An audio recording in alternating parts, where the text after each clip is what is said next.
Thank you. Thank you, Chairwoman Lee, Ranking Member Sewell, and members of the subcommittee. Thank you for the opportunity to appear before you to discuss this important topic and the work of the U.S. Election Assistance Commission. When Congress created the EAC with the Help America Vote Act of 2002, it charged the agency with a clearinghouse function to look at best practices across the nation. The EAC has embraced this part of our mission in recent years, particularly as election administration has evolved. My colleagues and I work with state and local election officials from all 50 states, 5 territories, and the District of Columbia. From that experience, I can confidently say that no one cares more about the security and integrity of our elections than the Americans who run them. The challenges faced by election officials today would have seemed nearly unimaginable to the officials serving when HAVA passed. The reality is that administering elections is harder and more expensive than it has ever been before. Our state and local election officials do an amazing job with limited resources. In the years since HAVA, Congress has provided significant funding, which helps support essential aspects of elections, such as secure and accessible voter registration, accurate ballot tabulation, auditable results, and safe and secure election facilities. Federal funding, however, has covered less than 5% of the estimated total cost of running elections during that time. Similarly, the EAC tries to help fill some of those gaps, but is often limited by our level of funding. Last fiscal year, the EAC saw a 15% reduction in agency funding at a time when demand has only increased. We've been doing our best to respond by sharing best practices, creating resources that help election officials, and offering technical assistance where possible.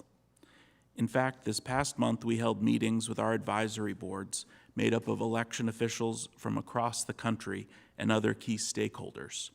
We heard resounding enthusiasm for the EAC's work and the direction we are heading. But the agency is nearing a point where funding cuts will impact what we can accomplish and the support we can provide election officials, especially related to election security.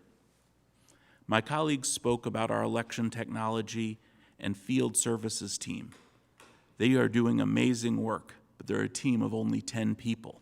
With over 8,000 election jurisdictions in the United States, there are limits to our capacity, but not to our desire or our commitment. We continue to work creatively and thoughtfully to respond to election officials' needs. We are piloting a number of efforts, including those to enhance election security and technology in a way that informs future programs and allows for rapid scaling if appropriate funding is provided. This is also part of why we designed the EAC's Learning Lab to release new content on a rolling basis and provide asynchronous trainings accessible to election officials anywhere in the country at no cost.